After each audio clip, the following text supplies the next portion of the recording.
Therefore whosoever heareth these things of mine and doeth them, I will liken him unto a wise man which built his house upon a rock. And the rains descended, and the floods came, and the winds blew and beat upon the house. And it fell not, for it was founded upon a rock. And every one that heareth these sayings of mine and doeth them not shall be likened unto a foolish man which built his house upon the sands. And the rains descended, and the floods came, and the winds blew and beat upon the house, and fell, and great was the fall of it.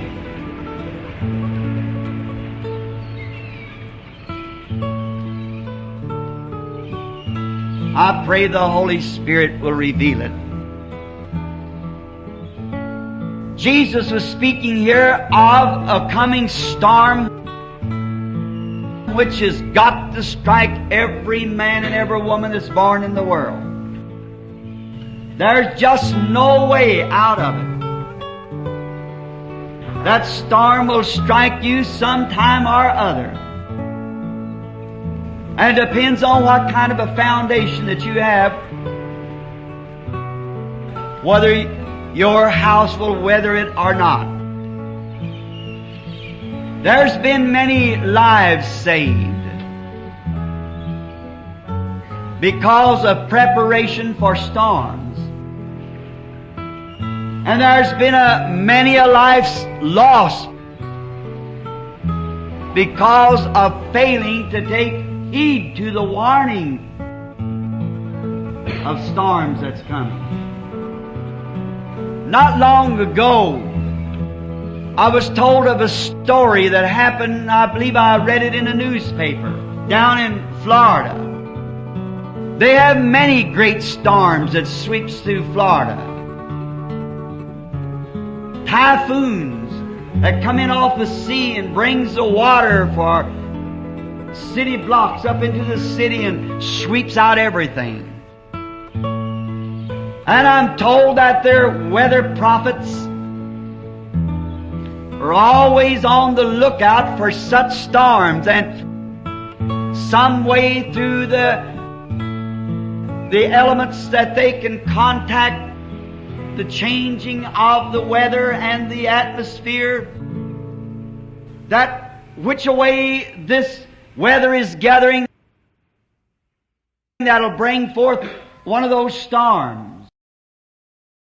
Because they've made it a life study.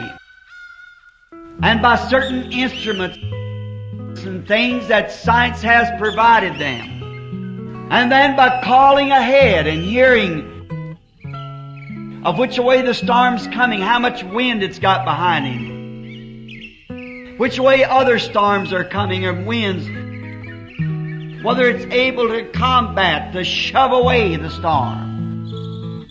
I could stop here and preach for an hour on that. That it takes a greater storm that's coming. It takes a higher wind to turn that storm. So is it today. And we all know that we've got an oncoming storm. And the only wind that I know that can turn that storm will be that rushing wind that fell on the day of Pentecost. And then there's only one thing that can turn that storm. And that's a more powerful storm that can beset it and change its course. And these prophets of the weather in Florida are pretty accurate with their prophesying. They are set for that purpose, to warn the people. I was reading, or forget just now, I believe it was in a newspaper, of a storm a few years ago that was on its way across Florida, Central Florida, and all the regions around Okeechobee was warned. I just left there about 5 weeks ago.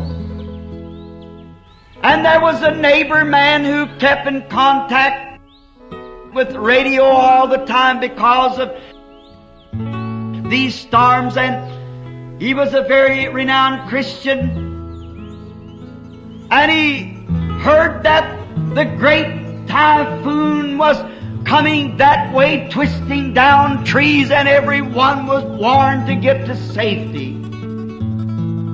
And he thought of his neighbor who had a chicken farm and some light buildings with their chickens in them, their brooder houses and so forth, and their pens, where all that they had in life was tied up with these chickens of their living.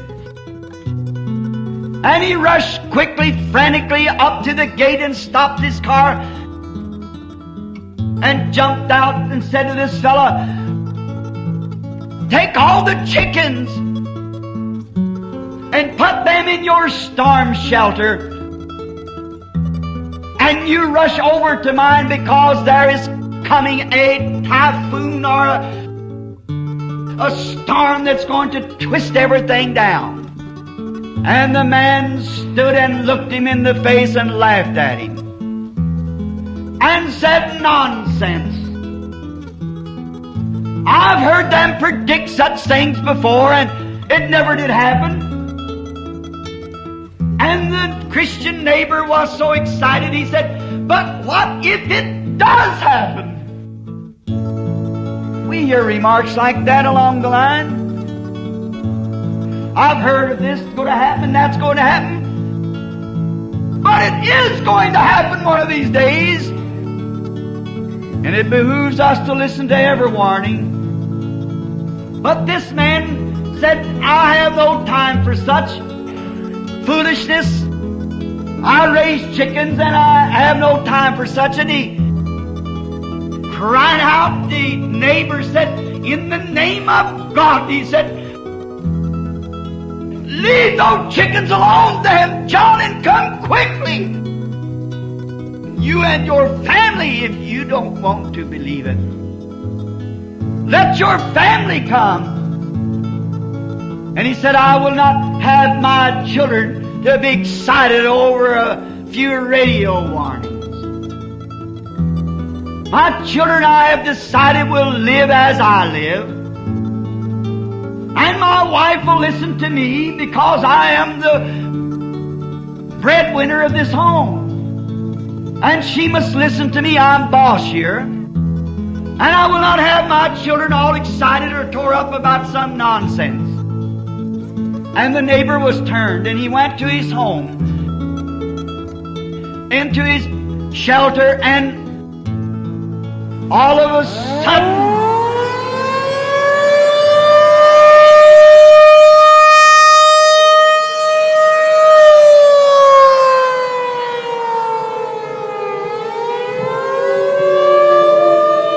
the cloud was up on him before they knew it. That's the way judgment strikes. It comes so sudden. You wonder how it can get there so quick. I've seen cruel man who once cursed God fall and scream and say, "How could you treat me this way?" The whole, every foundation was swept out from under him in a moment. It pays to take warning. Oh, you might laugh at the messenger. You might be able even to kill him. But you cannot kill the message. It will go on just the same. God's message is eternal. His words will never fail. Paul was successfully in having Stephen stoned. But all through his life until he surrendered to Christ was he never able to get away from that message. I see heavens open and Jesus standing at the right hand of God. Something got a hold of him.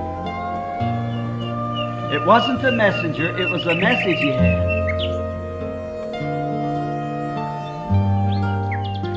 How much more has He made a way of escape for us?